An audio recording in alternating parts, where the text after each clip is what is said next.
प्रवाशांना अधिक चांगली सेवा देण्यासाठी बेस्टच्या ताफ्यात मोठी वाढ करण्याचा निर्णय घेण्यात आलाय. बेस्ट समितीच्या बैठकीत 12 वर्षांच्या कालावधीसाठी 1500 मिनी एसी बस भाडेतत्वावर घेण्याच्या प्रस्तावाला मंजुरी देण्यात आली.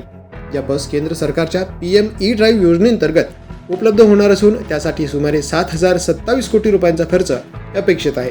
याशिवाय 150 डबल डेकर बस आणि 5 ओपन डेक बस दिवाळीपर्यंत मुंबईकरांच्या सेवेत दाखल करण्याचं नियोजन असल्याची माहिती बेस्ट समितीच्या अध्यक्षा तृष्णा विश्वासराव यांनी दिली.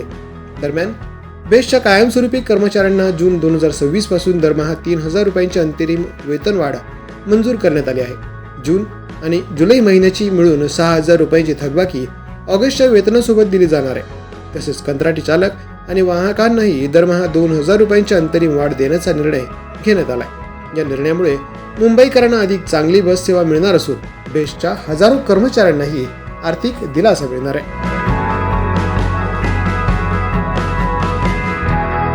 द पोलीस न्यूजसाठी चिन्नू कुमार श्रीवास्तव, मुंबई.